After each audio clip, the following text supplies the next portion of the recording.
Assalamualaikum warahmatullahi wabarakatuh. Saya Wade Sri Murtia dengan NIM 24650065. Di video kali ini saya akan mereview materi tentang komponen elektronika, di mana elektronika merupakan bagian penting di dalam kehidupan kita.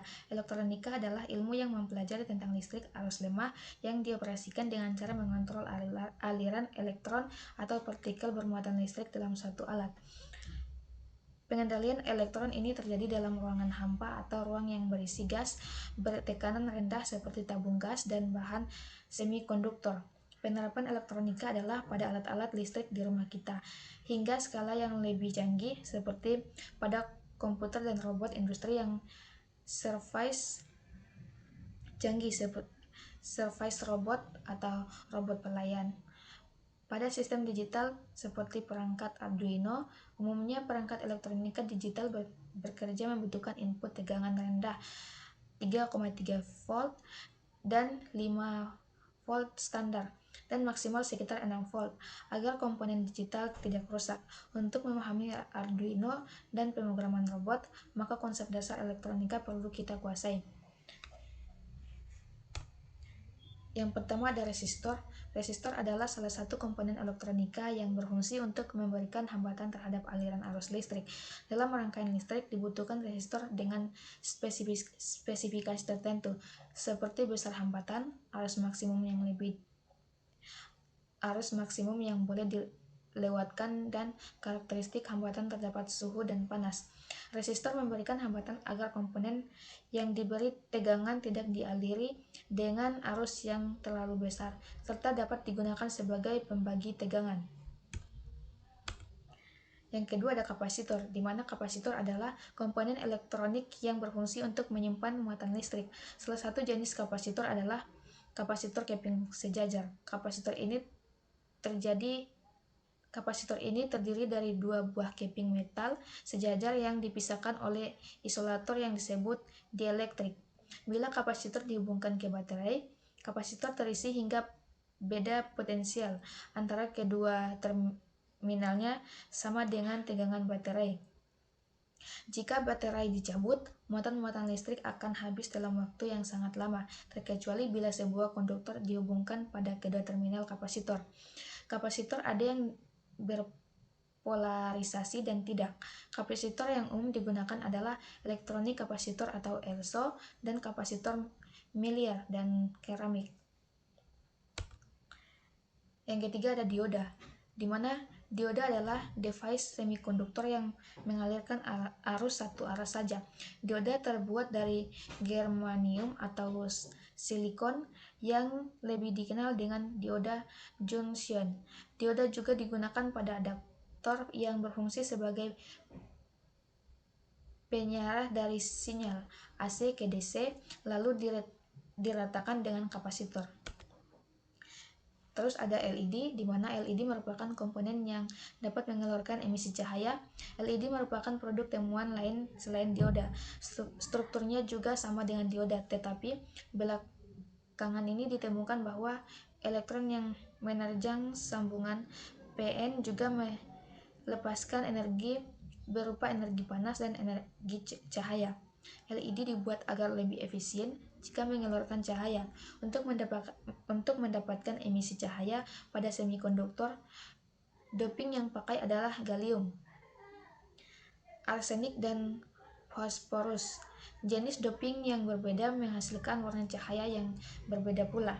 Pada saat ini warna-warna cahaya LED yang banyak adalah warna merah, kuning, dan hijau. LED berwarna biru sangat langka. Pada dasarnya semua warna bisa dihasilkan, namun akan menjadi sangat mahal dan tidak efisien. Dalam memilih LED, selain warna, perlu diperhatikan tegangan kerja, arus maksimum, dan disipasi dayanya. Terus ada LED matriks, di mana dot matriks atau matriks LED merupakan kumpulan titik cahaya yang tersusun menjadi sejumlah kolom dan baris. Pada komponen ini, LED tersusun pada kolom dan baris yang sudah ditentukan, dan setiap pin di kolom dan baris tersebut harus tersambung ke data digital di microcontroller untuk dikontrol. Contoh LED matriks contoh LED-nya kita dapat lihat di bawah atau di gambar berikut. Nah, pada dasarnya LED matriks ada display LED yang disusun sedemikian rupa, sehingga untuk membuat sebuah karakter dibutuhkan kombinasi tegangan antara pin, baris, dan kolom. Terus ada relay, di mana transistor tidak dapat berfungsi sebagai switch atau saklar tegangan tinggi. Selain itu, umumnya tidak digunakan sebagai switching untuk arus besar atau 5A. Dalam hal ini, penggunaan relay sangatlah tepat. Relay berfungsi sebagai saklar yang bekerja berdasarkan input yang dimilikinya. Relay dapat switch AC dan DC. Transistor hanya switch DC. Kekurangannya AC dan DC, transistor hanya switch DC. Kekurangan relay ialah ukuran jauh lebih besar daripada transistor. Terus ada transistor, dia bipolar, biasanya digunakan sebagai saklar elektronik dan penguat pada rangkaian elektronika digital. Transistor memiliki 3 terminal, yaitu transistor biasanya dibuat dari bahan silikon atau germanium.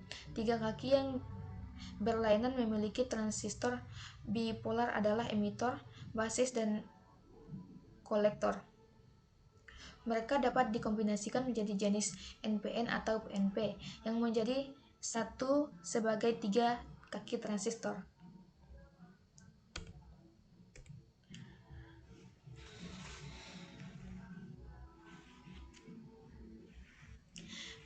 Selanjutnya ada LDR, di mana resistor jenis lainnya adalah LDR seperti gambar, di mana resistensinya berubah sering dengan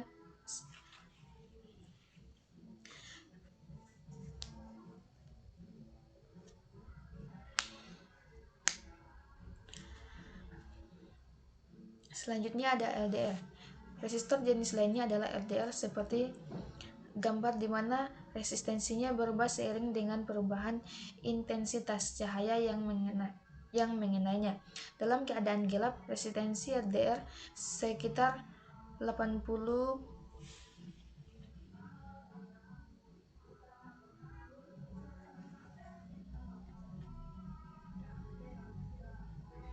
Dalam keadaan gelap, resistensi LDR sekitar 10 ohm, dan dalam keadaan terang sebesar 1 kilo ohm atau kurang. LDR terbuat dari bahan semikonduktor seperti cadmium sulfida. Dengan bahan ini, energi dari cahaya yang jauh menyebabkan lebih banyak muatan yang dilepas atau arus listrik meningkat. Artinya resistansi bahan telah mengalami penurunan.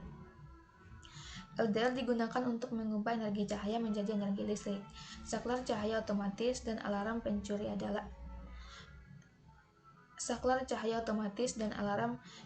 adalah beberapa contoh alat yang menggunakan LDR. Akan tetapi, karena responnya terdapat cahaya cukup lambat, LDR tidak digunakan pada situasi di mana intensitas cahaya merubah secara drastis. Sensor cahaya berfungsi untuk mendeteksi cahaya yang ada di sekitar kita. Sensor yang terkenal untuk mendeteksi cahaya ialah LDR atau Light Dependent Resistor. Sensor ini akan berubah nilai hambatannya apabila ada perubahan tingkat kecerdasan cahaya. Prinsip inilah yang akan kita gunakan untuk mengaktifkan transistor untuk dapat menggerakkan motor DC atau mirip dengan dinamo pada mainan mobil-mobilan anak-anak. Perubahan nilai hambatan pada LDR tersebut akan menyebabkan perubahan beda tegangan pada input basis transistor, sehingga akan mengaktifkan atau nonaktif transistor. Penerapan lain dari sensor LDR ini ialah pada alarm pencuri. Nah, di sini kita dapat lihat contohnya pada gambar di samping. Terus ada fototransistor, di mana komponen ini sering digunakan untuk sensor garis pada robot pengikut garis atau line follower.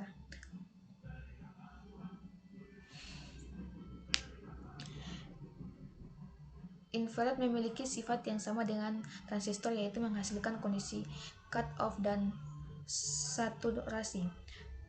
Perbedaannya ialah bila mana pada transistor kondisi cut-off terjadi saat tidak ada arus yang mengalir melalui basis ke emitter, dan kondisi saturasi terjadi saat ada arus mengalir melalui basis ke emitter, maka ada fototransistor. Kondisi cut-off terjadi saat tidak ada cahaya infrared yang diterima, dan kondisi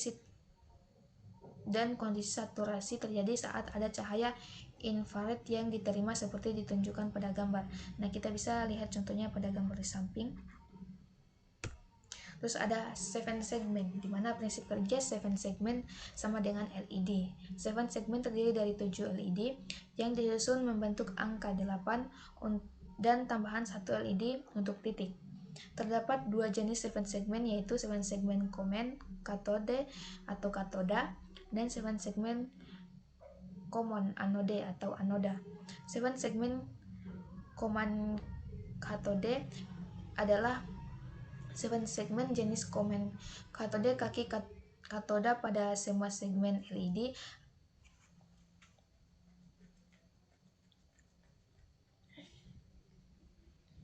segmen common katode. Pada 7 segmen jenis common katode atau katoda, kaki katoda pada semua segmen atau LED adalah terhubung menjadi satu pin, sedangkan kaki anoda akan menjadi input untuk masing-masing segmen LED. Kaki katoda yang terhubung menjadi satu pin ini merupakan terminal negatif atau ground, sedangkan signal kendali atau kontrol signalnya akan diberikan pada masing-masing kaki anoda.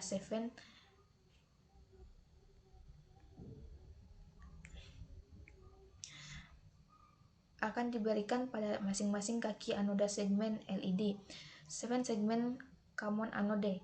Pada 7 segmen jenis common anode atau anoda, kaki anoda pada semua segmen LED adalah terhubung menjadi satu pin, sedangkan kaki katoda akan menjadi input untuk masing-masing segmen LED. Kaki anoda yang terhubung menjadi satu pin ini akan diberikan tegangan positif, dan signal kendali kontrol signal akan diberikan kepada masing-masing kaki. Terus ada motor, di mana motor atau lebih tepatnya motor listrik adalah komponen elektrik yang sifatnya merubah besaran elektrik menjadi fisik berupa putaran. Motor listrik terdiri atas 3 bagian utama yang disebut stator atau bagian yang diam, dan motor bagian yang bergerak, dan air gap. Motor dapat berputar karena adanya medan magnet yang dipengaruhi oleh arus listrik. Air gap adalah bagian yang memisahkan rotor dan stator. Motor terdiri dari dua jenis, yaitu motor AC dan motor DC. Motor DC menggunakan dua data yang harus tersambung ke dalam digital microcontroller, namun kita harus menggunakan motor DC yang membutuhkan arus tinggi harus menggunakan rangkaian penguat atau driver dari motor ke microcontroller. Sedangkan motor AC biasanya memerlukan rangkaian berupa relay untuk menjalankannya, karena tegangan yang berasal dari microcontroller adalah DC, sedangkan tegangan yang dibutuhkan adalah tegangan AC. Terus ada buzzer, di mana buzzer adalah sebuah komponen elektronika yang berfungsi untuk mengubah getaran listrik menjadi getaran suara. Pada dasarnya, prinsip kerja buzzer hampir sama dengan loudspeaker. Jadi buzzer juga terdiri dari kumparan yang terpasang pada diafragma, dan kemudian kumparan tersebut dialiri arus sehingga menjadi elektromagnet. Kumparan tidak akan tertarik ke dalam atau keluar, tergantung dari arah arus dan polaritas magnetnya. Karena kumparan dipasang pada diafragma, maka setiap gerakan kumparan akan menggerakkan diafragma secara bolak-balik, sehingga membuat udara bergetar yang akan menghasilkan suara. Buzzer biasanya digunakan sebagai induktor bahwa proses telah selesai atau terjadi suatu kesalahan pada sebuah alat atau alarm. Terus ada alat ukur multiseluler. Terus ada alat ukur multitester, di mana dia dalam bereksperimen dibutuhkan juga alat ukur tegangan, arus, penguatan transistor, kapasitor, dan resistor minimal berupa multitester. Akan lebih baik lagi jika ada melengkapi dengan oscilloscope dan frekuensi counter digital. Multitester yang penulis sarankan minimal Sanwa CX506A. Untuk mencoba alat ukur ini cukup mudah. Cukup arahkan saklar ke posisi yang diinginkan. Misalkan, jika ingin mengukur baterai 9 volt, arahkan penunjuk saklar ke DCV 12 volt sehingga bacaan 9 volt dapat terlihat di jarum petunjuk dengan cukup akurat. Sekian penjelasan dari saya. Lebih dan kurangnya mohon dimaafkan. Saya tutup dengan ucapan wassalamualaikum warahmatullahi wabarakatuh.